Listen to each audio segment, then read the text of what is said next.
बहुत सारे स्टूडेंट्स पूछ रहे हैं कि ट्रेड और कॉमर्स में डिफरेंस क्या है। बहुत कुछ पढ़ने के बाद भी उनको डिफरेंस समझ में नहीं आ रहा है। तो अगर आपको डिफरेंस प्रैक्टिकल वे में समझना है, ऐसी तरह से समझना है कि पूरी लाइफ आपको याद रहे with the help of practical examples, तो बस ये वीडियो को लास्ट तक देखिएगा। मैं कोई हुक यूज करने वाला नहीं हूँ, क्योंकि लोग मेरे कंटेंट से, मेरे एक्सप्लेनेशन से इंप्रेस होकर वीडियोस देखते हैं और अपने कंसेप्ट को क्लियर करते हैं। तो चलिए शुरू करते हैं। इस वीडियो को लास्ट तक देखिएगा। अगर कुछ सीखना है, अगर कुछ पढ़ना है और लाइफ में आगे बढ़ना है प्रैक्टिकल वे में कंसेप्ट को सीख के, तो फटाफट से स्टार्ट करते हैं। This is Nawaz and today we are going to focus on the meaning of commerce, characteristics as well as the difference between trade and commerce. Previous video में हमने डिस्कस किया था क्या, वो आपको पता है? आपको कमेंट में लिखना है हमने क्या डिस्कस किया था। और आज का जो कंसेप्ट है वो स्टार्ट करते हैं, दैट इज कॉमर्स। तो देखो, कॉमर्स को प्रैक्टिकल वे में समझते हैं। एक एग्जाम्पल लेते हैं। मुझे एक है ना, आप एक कमेंट में मुझे एक बात बताना कि क्या ट्रेड करना पॉसिबल है अगर हमारे पास ट्रांसपोर्टेशन ना हो, हमारे पास इंश्योरेंस ना हो, हमारे पास फाइनेंस ना हो। क्या ट्रेड करना पॉसिबल है? Is it possible? ये आपको कमेंट में लिखना है। ओके, तो मेरे हिसाब से पॉसिबल नहीं है। क्यों नहीं है?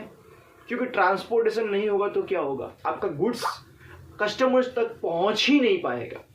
आपके पास फाइनेंस नहीं होगा तो आप ट्रेड स्टार्ट ही नहीं कर पाओगे। तो ये क्या है? ये है आपका कॉमर्स। जब ट्रेड में, सुनना, जब ट्रेड में सर्विसेज आ जाती हैं तो वो बन जाता है कॉमर्स। तो कॉमर्स का बच्चा है ट्रेड। बहुत सिंपल वे में समझा रहा हूं, कॉमर्स का बच्चा है ट्रेड। ट्रेड और जब सर्विसेज दोनों मिल जाते हैं तो बन जाता है कॉमर्स। तो कॉमर्स एक वाइडर कंसेप्ट है।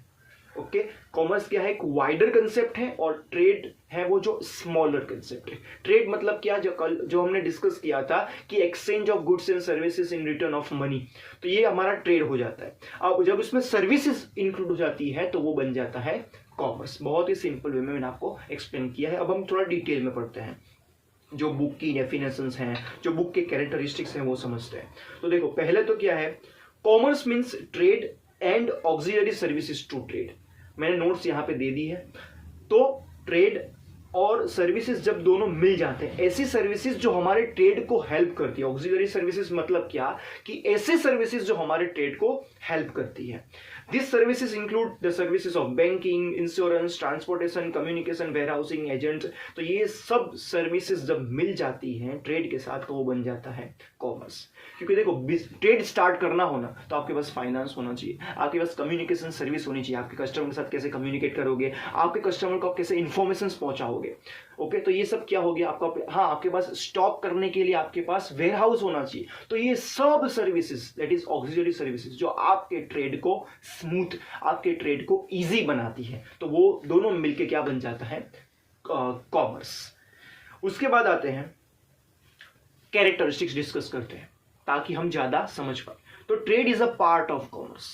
ट्रेड क्या है? कॉमर्स का पार्ट है। क्योंकि कॉमर्स बनता कैसे है, ट्रेड और सर्विसेज के को मिला के हमारा बनता है कॉमर्स। तो हम बोल सकते हैं ट्रेड किसका पार्ट है? कॉमर्स का पार्ट है। कॉमर्स का बच्चा है trade. Commerce is an economic activity. क्यों इकोनॉमिक एक्टिविटी है? बिकॉज हमारा जो एम है, हम कॉमर्स की एक्टिविटीज क्यों करते हैं, कॉमर्शियल एक्टिविटीज क्यों कर रहे हैं? Because we want to earn money. और जहां पे मनी की बात आएगी वहां पे वो इकोनॉमिक एक्टिविटी बन जाएगी। Auxiliary services helpful to trade are included in commerce, banking, insurance, transportation etcetera. जो भी सर्विसेज ट्रेड को हेल्प करती है, दैट इज ऑक्सिलरी सर्विसेज, वो किस में इंक्लूड है? कॉमर्स में इंक्लूड। जिसमें मैंने बताया ट्रेड और सर्विस दोनों मिलकर बनता है commerce. It increase time and place utility of the goods. अब टाइम यूटिलिटी और प्लेस यूटिलिटी क्या है वो आपको बताना है, क्योंकि मैंने प्रीवियस लेक्चर में बहुत ही फर्स्ट या सेकंड लेक्चर में मैंने डिटेल में बताया था। तो ये आपको बताना है कि इससे टाइम और प्लेस यूटिलिटी कैसे बढ़ती है, कैसे इंक्रीज होती है। ये मैं आपको नहीं बताऊंगा because we have already discussed. उसके बाद है auxiliary services are demand oriented yet continuous. देखो, सर्विसेज है ना, सर्विसेज की बात करें तो वो डिमांड ओरिएंटेड है। ऐसा क्यों? क्योंकि जब भी डिमांड होती है, जैसे कि वेयर हाउस की डिमांड हुई, बैंकिंग की डिमांड हुई, बैंकिंग सर्विसेज की, जैसे मुझे फंड चाहिए, मुझे ट्रेड स्टार्ट करना है तो मुझे फंड चाहिए, तो मैं बैंक में जाऊंगा, डिमांड करूंगा। या फिर मुझे स्टॉक करना है, मेरे फिनिश गुड्स का स्टॉक करना है, क्योंकि जैसे मैंने बनाया वैसे ही तो सेल होना पॉसिबल नहीं है, क्योंकि मैंने क्वांटिटी में बनाया होगा। तो क्या होगा, मैं उसको स्टॉक करूंगा, और स्टॉक करने के लिए मेरे पास वेयर हाउस होना चाहिए, और उसके लिए मैं डिमांड करूंगा वेयर हाउस सर्विसेज की। ओके, तो ये क्या हो रहा है यहाँ पे मैं क्या कर रहा हूँ, डिमांड कर रहा हूँ। डिमांड होने के बाद भी वो कंटिन्यूअस है, क्योंकि जो भी सर्विसेज है मेरे पास कंटिन्यूअस होनी चाहिए। फाइनेंशियल सर्विसेज होनी चाहिए, दैट इज बैंकिंग सर्विसेज मेरे पास होनी चाहिए, फिर कम्युनिकेशन सर्विस मेरे पास होनी चाहिए, क्योंकि मुझे एडवर्टाइजमेंट करनी पड़ेगी। तो ये सब जितनी भी सर्विसेज है वो क्या है, कंटिन्यूअस है, डिमांड ओरिएंटेड है, बट क्या है, कंटिन्यूअस है, क्योंकि चलती ही रहेगी। Thereafter if auxiliary services are available at reasonable price, goods can be supplied to customers at fair prices। बहुत ही सिंपल है। देखो, अगर मैं क्या करूंगा, जैसे मैंने कोई गोडाउन लिया हुआ रेंट पर, अगर उसका रेंट बढ़ेगा ना, तो मैं मेरे गुड्स की गुड्स का जो प्राइस है ना वो भी बढ़ा दूंगा। 10 रुपीज़ में बेच रहा हूँ, सपोज ये पेन में बेच रहा हूँ, लेट्स से 10 रुपीज़ में बेच रहा हूँ, तो मैं इसकी प्राइस 11 रुपीज़ कर दूंगा, क्योंकि मेरा जो वो वेयर हाउस है वो lakhs of rupees let's say rent दे रहा हूँ। तो मैं क्या करूँगा, इसकी प्राइस में बढ़ा दूंगा। तो ये क्या कहना चाहता है कि अगर हमारी ऑक्सिलरी सर्विसेज हैं, जो बैंकिंग सर्विसेज हैं, अगर बैंक ने इंटरेस्ट रेट इंक्रीज नहीं किया है, और कम्युनिकेशन सर्विस जो है, एडवर्टाइजिंग के जो एक्सपेंस है, वो सब अगर रीजनेबल प्राइस पे है, तो मेरे प्रोडक्ट की प्राइस भी क्या होगी, रीजनेबल होगी। तो ये डायरेक्टली अफेक्ट करता है कि इसको सर्विसेज का जो चार्ज है वो डायरेक्टली अफेक्ट करता है हमारे प्रोडक्ट की प्राइस को। तो ये था हमारा कॉमर्स के बारे में, हमने डिटेल में पढ़ा। अब हम डिस्कस करते हैं ट्रेड और कॉमर्स के बीच में डिफरेंस क्या है।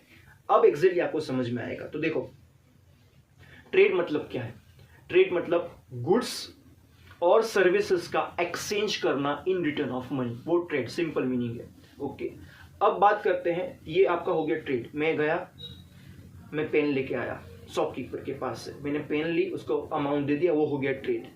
बट अगर वो जो स्टेशनरी वाला है वो सर्विसेज भी यूज कर रहा है, लेट्स से, अब वो जहां से गुड्स ला रहा होगा, जहां से उसको गुड्स मिल रहा है, तो वो क्या यूज कर रहा होगा, वो ट्रांसपोर्टेशन सर्विसेज यूज कर रहा होगा। ये पेन उसको टेम्पो में या कहां से भी उसको आती होगी। ओके, तो वो क्या हो गया, कॉमर्स हो गया, क्योंकि उसमें सर्विसेज भी इंक्लूड हो गई। तो मतलब कॉमर्स एक पार्ट है ट्रेड, कॉमर्स का एक पार्ट है ट्रेड, छोटा सा। तो ट्रेड और सर्विसेज दोनों मिला के बन गया कॉमर्स। ट्रेड में खाली एक्सचेंज होगा इसका, और कॉमर्स में सर्विसेज भी इंक्लूड हो जाएगी। उसके बाद है स्कोप। तो ट्रेड का स्कोप लिमिटेड है। क्यों लिमिटेड है, बिकॉज उसमें सर्विसेज नहीं आती। बट कॉमर्स का जो स्कोप है वो बड़ा है। क्यों, क्योंकि ट्रेड एक उसका पार्ट है। तो ट्रेड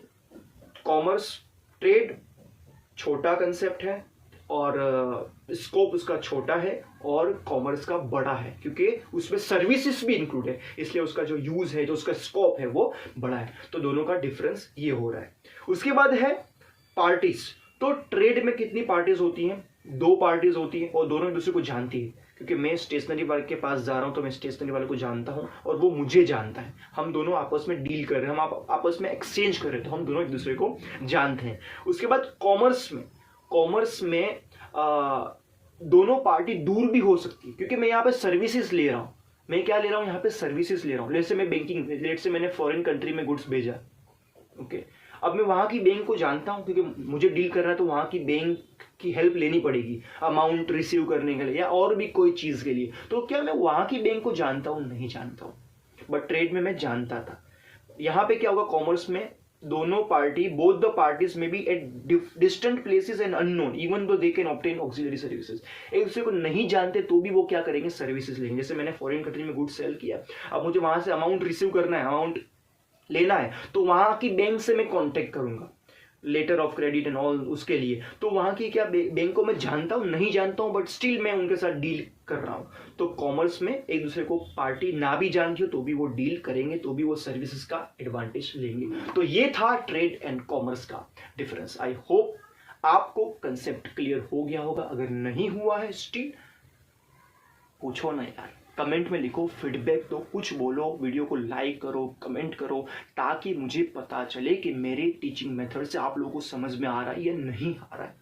क्योंकि बहुत सारे स्टूडेंट्स हैं जो इसका एडवांटेज ले चुके हैं और ले रहे हैं और मुझे फीडबैक भी दे रहे हैं। बट आप लोग प्लीज छुपे हुए स्टूडेंट्स मत बनना। जो भी है there should be a two way communication between us. Thank you so much for watching. मिलते हैं नेक्स्ट वीडियो में एक नए टॉपिक के साथ।